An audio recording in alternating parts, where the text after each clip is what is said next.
What's good, traders? It's Saturday, March 9th, 2025. It's the weekend. You know what that means. It's time for another market recap and forecast. Volatility has heightened. ATR has expanded. There's a lot of opportunities out there in these markets. Are you getting active at the right levels? If so, congratulations. If not, if you're still looking for them levels, tap in, hit the subscribe button, turn on that notification bell because we do this every weekend. Let's get right down into it and find out what we got for Nasdaq and gold for the upcoming weeks of trading. All right, so picking off where we left off last week. So 19, yes, a 19, a 1 and a 9 is the first two digits, but 19,815, right? 19,815. Getting down there, you know, getting below that is extremely bearish, but again, we have a decent 1,000-point range that we could trade inside of this week if and only if we build structure and find acceptance below 20,892. All right, so picking up there where we left off from the last weekend video, we did get that 1,000-point range below 20,892, coming down to the 19,815, right? And in doing so, on the way down there, something notable I'll be looking to carry forward to this week are these equal highs, relatively equal highs on the 1 hour chart. I'll show, because let's go to the monthly chart real quick. We'll just do a top down review starting with the monthly. First thing on the monthly that I noticed is buyer exhaustion at the top with these wicks. A lot of excess on those wicks. This most notable inverted hammer, this hammer candle, which is a reversal candle on the monthly, as the highest of the wick, making all-time highs, and sellers coming in, buyers not being able to pick up the slack, you know, on the monthly time frame. We drop down to the weekly. Same thing, right? We have a double top. You could call it a double top. And we have the neckline right here, which confirms the double top when we break through it, closing firmly under that neckline. Last week we pierced it. This week we closed below it, making on the bar to bar swing count, not bar to bar count, but just the swing count. If you go back to the last prior all-time high, we had what in hindsight is now a massive weekly bull flag that ended with a double bottom, making the low, higher lows, higher lows, higher lows, equal lows. You know, it made a higher low that came in retest, making an equal low, and you know, followed by more higher lows. We just made our first, we've broken below the, you know, the higher low. So this would be a lower, the first lower. This is a low, this is a higher low. Could we come up to put, you know, from here to make a lower high, right? The first lower high in the trend count. Yeah, it's gonna come from somewhere. Does it come from right here, or do we go lower and make that lower low? That's also possible. But the reason I came to the weekly is because on the hour, you know, we had on the hourly, we had those equal highs, right? If we drop back down to the hour, look at the equal highs that we put in last week right here, and I was saying that I plan to make a case for how on the week, in the intra week, on the hourly time frame, on the 4-hour time frame, this would be an objective to come to find the lower high, right? This is an opportunity to find a short, in my opinion. But going back to the weekly, and we'll get down to that hourly. We're looking, so we've put in, you know, there will be a lower low, right, at some point, just because we've broken the last low. Where does it come from? That I'm not sure. But as far as on the weekly time frame, whether we bounce here and continue lower, my objective is to take out these equal lows down here where I have the alarm at in the 17/8s, right? At some point, it may not happen this week, it may not happen for the rest of this month, it may be all the way in December, it doesn't matter. But you know, just if I had to pick a spot on this chart as far as if I was going to be bearish, which I am, being that we've started a weekly downtrend, where would my first objective be for a grab of liquidity, and you know, just to see what happens after that? Do we turn bullish or show continuation? It would be these weekly, on the weekly time frame, these equal lows, right? Dropping down to the daily time frame, on the daily, you know, Friday's daily candle is a decent reversal bar. So again, could we find a bounce here, a place to bounce here on the daily time frame? I'd say, you know, it's 100% possible, right? But when we get that bounce, I'll be looking for areas to take a short again, because my weekly objective is much lower. Let's drop down to the 4-hour time frame, and then we'll throw some levels on. So on the 4-hour time frame, what am I looking for? These equal highs, right? Let's throw the levels on at this point. Yeah, where we traverse that 1,000-point range, but in doing so, we left relatively equal highs. Right below that level that I was looking for the cheapest short on the Wednesday video, we could carry that forward. It still remains, you know, a cheap short opportunity going forward into this week. So from here, now that we've covered the 4-hour, we're going to drop down to the 1-hour, but I don't want to forget about, excuse my background, the momentum analysis. Let's see what momentum is saying as far as, we'll go to the monthly just like we did on the levels chart. There's not much to see on the monthly chart just because, you know, we're far away from any and everything. We're you know, coming from all-time highs. If I just had to pick a random place, yeah, we could come all the way down to 16s, right, on the monthly time frame. Does that mean we have a year and a half or so of sell-off? Possibly. You know, we'll let that unfold. On the weekly time frame, we have found support. So again, is this an area we could bounce from? Absolutely. If we do break and extend last week's range to the downside, breaking below 760s, then, you know, of course, I'll take that breakdown short, being that, you know, moving averages would also confirm that this is a place where momentum could shift, right, on a weekly time frame, right? We've made the double top neckline breakdown. On the daily time frame, let's get on down to the daily. Again, this is a level of support. We've come to this purple MA. It's also been a support in the past. So myself, you know, as bearish as I am, I can't just say, oh, as soon as Globex opens, I'm gonna short this market, right? I am bearish, but I'm not looking to just act. I'm looking to sit on my hands, see what opportunities the markets are gonna provide, and trade what I see, and not just jump into a trade, you know, based on FOMO, right? I'm knowing that we are at the lowest low.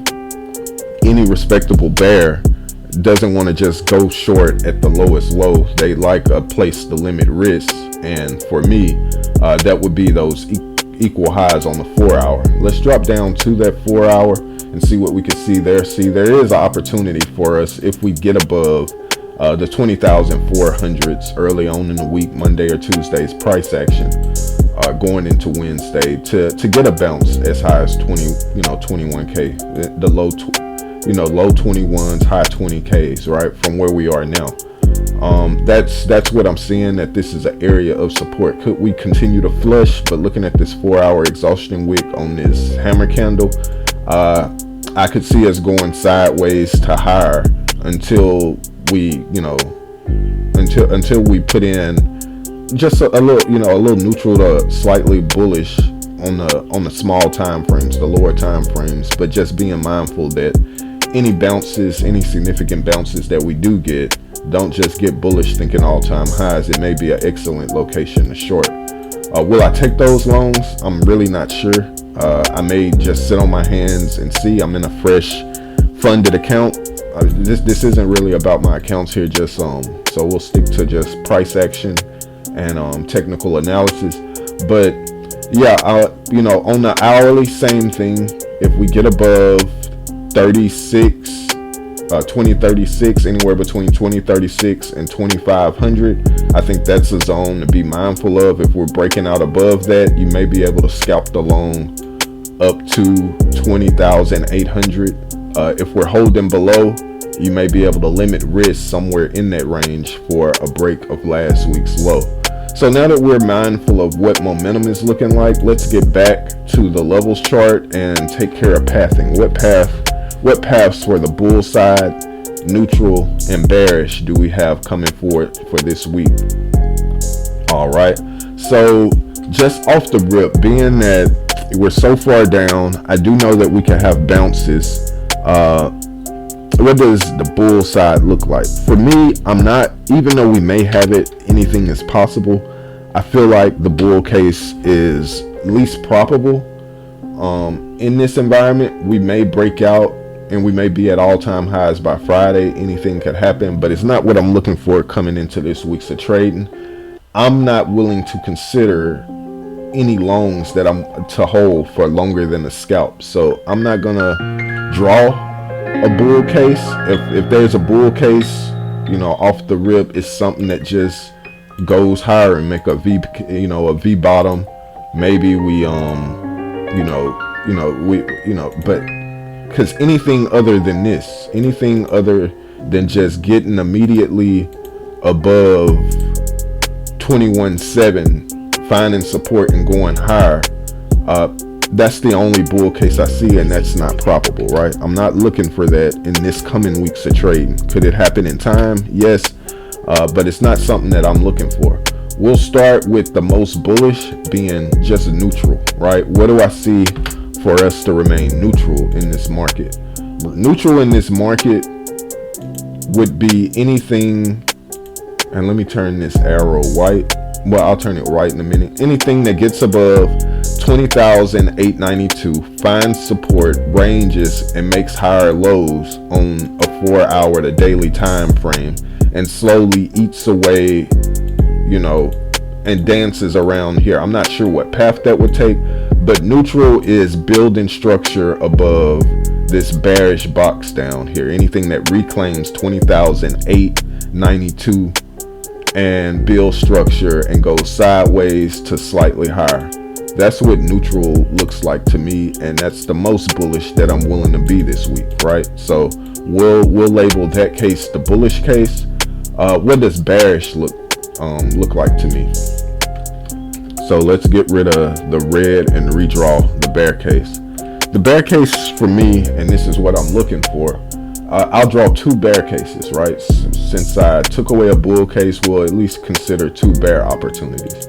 The first bear case is the most conservative, the safest, the one that I would like to, if I'm being the best trader, take advantage of, is the case where we run those equal highs and draw liquidity above, and we find that short between 20,763 and 20,892. We get below 20,359, retest, and reject for an extension of last week's range, right? This is what being a conservative bear would look like. A bear that's just being mindful of structure on the chart. What does a degenerate bear look for? Something that just, stays below 20,358 and sails off. It's, which one is most probable? Which one am I looking to trade for in this upcoming week? I'm gonna take the first case, right? The conservative approach, and I'm gonna leave this, just selling off immediately, gapping lower and going. If we break last week's high, I'll take the breakdown, but am I going to be looking for shorts early on in the week? Not so much. If we look at this range that I feel like we could fill out for the mid to high time frame range, there is a lot of opportunity for two-sided trade in this area, right? On both sides of 359. So early on in the week, if we're finding support down here next to Friday's lows inside of that exhaustion wick, if we go down to like the 50% of Friday's range, find support and start chewing up I'm not going to be shorting every bounce. I may even take some long scalps into some of these key levels and then wait on a retest and structure the bill above to take a long scalp up to the next level. But being mindful, setting alarms, being very mindful that at whatever point during the week we get above 20,763, near or around it, in this range, that's where I'm looking to short, because I could limit risk on the top of that range, right? I'm not sure how fast we'll get there, when or if we'll get there. But if at some point during the week, you know, I've survived this run up without shorting and blowing an account, if I could get up here and find that short, that's where I'm most bearish at for a continuation of last week's range, right? I think that pretty much covers the Nasdaq. We've looked at momentum and levels. Let's take a look at what we were looking at last week for gold and pick up from there. Pathing involved, right? We're talking about it. Let's get some pathing involved. What does the bull case look like? The best long, you know, on gold, it looks like us coming down, testing 28, 27 for support. Maybe on the wick getting a little bit below that, right? Coming down to 27.92 and finding support. Where are we? Neutral in gold? It's on gold, right? If I were to just draw that range and make it red or something, this range here, how we break outside of this, I know I have a lot of ranges on the screen now, but this red range, I care about this red box. If we're above it, I'm bullish. If we're below it, I'm bearish. All right, for this week, starting on the monthly chart, still the ominous exhaustion wick from the previous monthly. It's I can't buy gold up here. Let's go down to a weekly. We see the, you know, there's not much to glean from looking at the monthly chart, except the gold is still bullish, right? Even with that exhaustion wick, when we look, you know, we've had exhaustion wicks in the past that have got blown through. So could that happen here? Yes. But, you know, bearish on gold could be a 3-month consolidation where we don't break the high of that wick. So could we go sideways in a decent trading range on gold?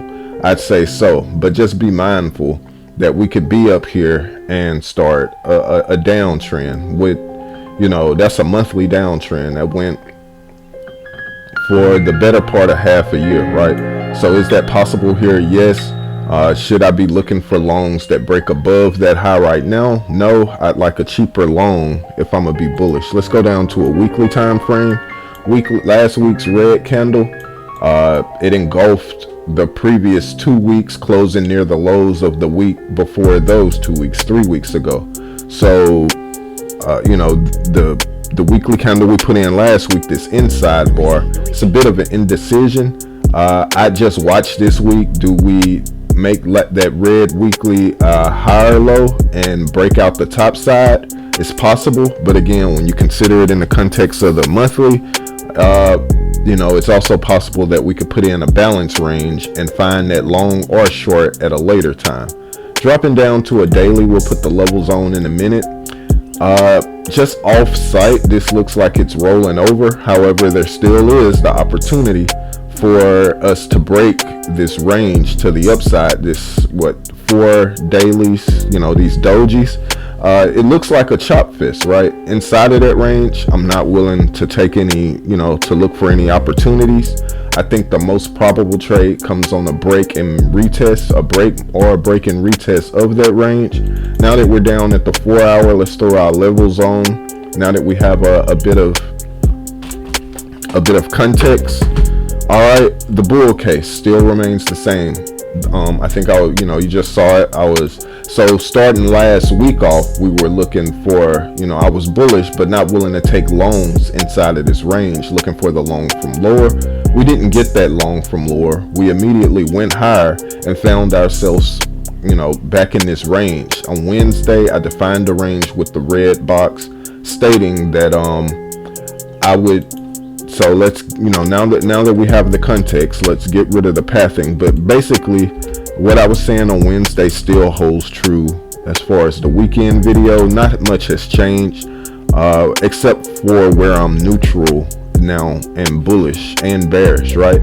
And when I say bearish, it's short-term bearish. Over the long term, I'm still bullish. I'm not sure what color is about to come. It looks like red, so we'll cover the red case first.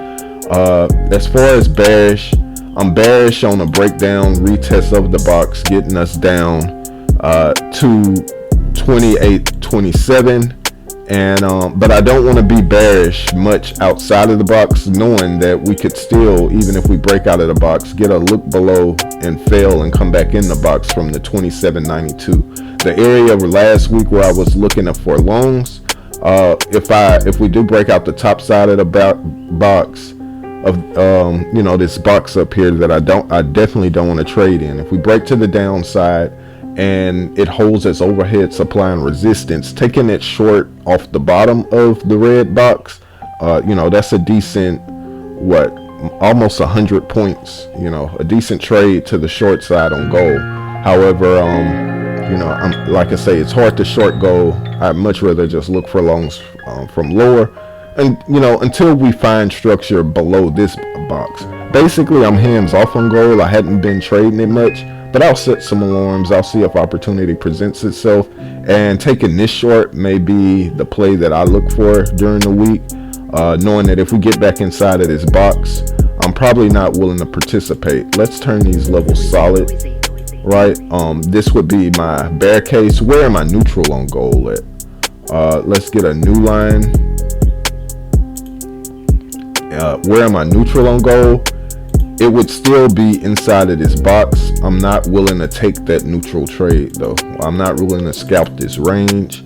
I'm not willing to participate at all inside of this box, right? Between 29.30, 29.40 pretty much, and 29.08.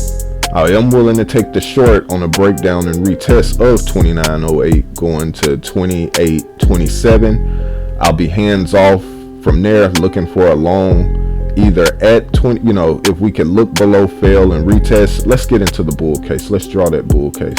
So the bull case is two bull cases. I'll draw two bull cases. I did so for NQ. We'll draw two bear cases. I'll draw two bull cases on gold. The bull case is breaking outside of the red box, testing the top of it, and looking to break out, above to all-time highs. That's possible. It would be an easy I don't want to say easy, but you could limit risk, maybe not on the breakout. It may just come fast and you not see it, but on a smaller mid-time frame retest of this red box, if you could just put a stop and risk, what would the risk be on that going to the 50% of that box? That's $1,000. Maybe you trade 5 micros, 3 micros, reduce your risk by trading smaller size. However, taking that long on a break and retest of 29.40 may provide a good trade. The long that I would like involves a sell-off, and that would be, I don't know what'll happen in the interim, being that we're up here taking that, the cheapest long. There'll be a lot of price action in this first down leg. It might chop down and be a part of this red case, and maybe that's the best way to show it, right? If we have the red case, for me, the cheapest long comes from down here. Wait, I think I picked the wrong arrow. I meant to pick the path tool. The cheapest long comes after the bear case, in which we break back above 28.27, get back up, we test the midpoint of the box. So as you can see, just looking at it, this is something that happens later in the week, maybe even next week, not something that's top of mind for now, unless we just have a capitulation style sell-off and a V-shaped recovery. I'm not looking to get long gold until we see lower prices, but I will consider the breakout long if we start making all-time highs. The only trade that I see in gold and I'm not willing to take, it's just that, if it presents itself, the opportunity is right, and I'm executing, professionally, I may consider the short. So if I had to pick one trade on gold this week, as bullish as I am, it would be this short. And I probably wouldn't take it with great size, knowing that the range is big and that, you know, I'm still somewhat bullish, just being mindful of the monthly wick. Let's take a look at momentum on gold, right? That's something we haven't done yet, and then we'll come back to levels chart. We'll start wrapping everything up and we'll get out of here. Let's just see, starting on the monthly chart, what is gold telling us? Gold is still bullish, right? Momentum, even up here at the highs, it hasn't begun. It's close, but it hasn't begun. You know, it could still go higher, basically. Let's look down at the weekly. On the weekly, it starts getting somewhat concerning. However, we could go sideways to higher. It's not broken. You know, this is still bullish. It's just, you know, it may be at the last, you know, quarter, last third of the bull move, you know, but that bull move could go, you know, down near the October, you know, September, October. The daily chart, again, the daily chart is showing signs of exhaustion a little bit. We could Monday or Tuesday see that sell off to the 2800s and find support. The daily case makes, you know, depending on how Sunday night, Monday morning, going into early Tuesday, again, I have a case for getting down here in the 2800s, maybe even lower. The daily case is where the bear case starts to unfold a little bit, you know, more. But then we get down to the 4 hour and we see that we are at support. And so this balance range we see, this sideways motion, is pretty much that range that we were looking for, that red box. If we do break the low of that red box, getting below these moving averages, momentum on the 4 hour would shift bearish, and again, that short trade would develop. If we break the highs, then we continue waxing with momentum, and you know, we would be looking at levels, or you know, all-time highs in 3K. So gold is in a precarious state, and you could draw a range around it, you know, based on the 4 hour balance, and just take the breakout in either side, right? Because it should give you some degree of continuation, where, you know, whichever way we go, if we break, retest and go higher, or break, retest and go lower, right? But we're neutral inside, and this neutral is a bit of a chop fest, so I'm not willing to participate in it. On the 1 hour, it looks kind of bearish, right? So maybe taking shorts off the top of that box, maybe taking the breakdown and retest off the lower of the box. That looks like, you know, I'm bullish gold, but I'm willing to consider shorts on the breakdown of this balance range. And if we break and retest support, you know, and find support on the top, basically, like I was saying on the Wednesday video, neutral inside, not willing to participate. We'll consider the short, not looking for longs unless we go lower, or if we're breaking, and I'll take the scalp in the all-time highs. That's basically what I have for gold. These are the levels. Pause the screen if you want to get a view of them. We'll go ahead and look at the economic calendar. And all right, so looking at the economic calendar, and I can't state this enough, I can't understate this enough, it's so important. If you're going to tap into anything on this video, this is the most important thing. I think right now, you know, it hasn't been so much in past months, years, or whatever. You know, you just get the news and then you just trade the reaction. But going forward, I think the economic calendar will be the most important trading tool you could have going forward for the foreseeable future, for at least this, you know, this administration. And that's because of tariffs, right? Tariffs, when they enter the market, they don't have an immediate effect. One, they're not executed immediately, and two, when they are executed immediately, you know, when they finally do, you know, go into effect, their effect, when they go into effect, their effects are not seen until you see trends in the data, right? You know, when we raise when we put a value-added tax on goods and services, when we increase the price of them, it doesn't immediately affect the market. The market participants don't know. It's a bit of uncertainty around what the effect will be. The only thing we could do is look at the data and find trends that'll show you, you know, is inflation becoming more rampant? Are jobs having to cut back because their input costs are increasing? And so the easiest thing for them to increase their margins is to look at efficiencies in labor, things of that nature. So unemployment and inflation news will be the most important drivers of price action going forward. I can't state that enough. Watch the economic calendar. If you're going to find some awesome trades at key levels, it's going to come after some numbers prints, and it should prove to have some follow through. Coming up this week in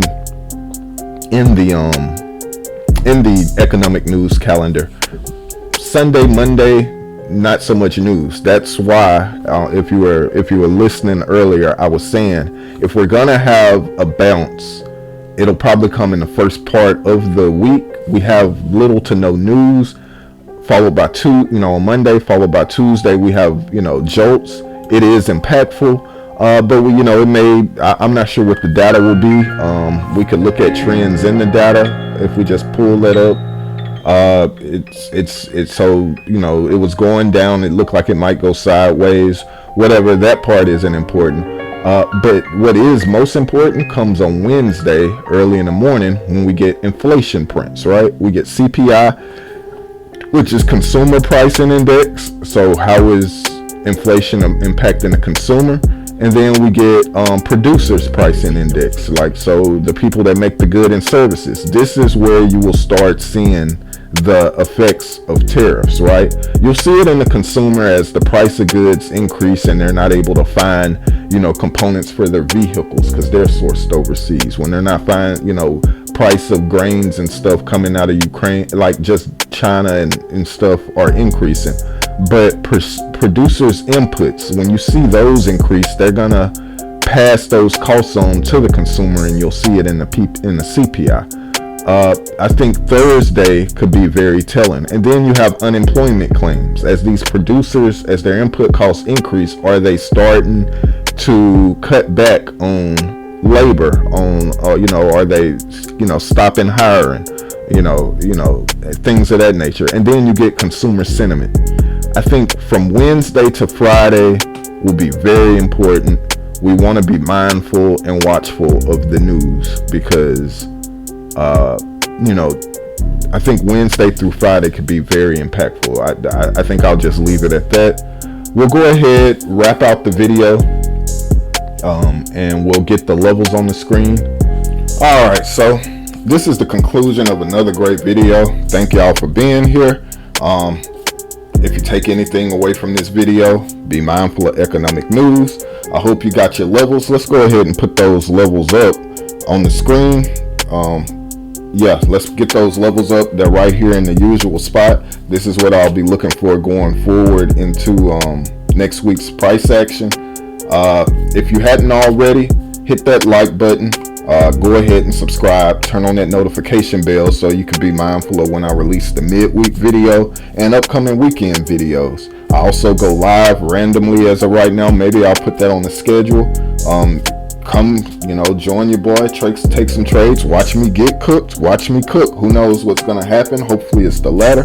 I'm trying to, rip up these markets at the levels that you see here, and just, be consistent and grow these accounts and take some payouts and trade well. In any case, trade well, trade smart, trade on. Darnell Price out.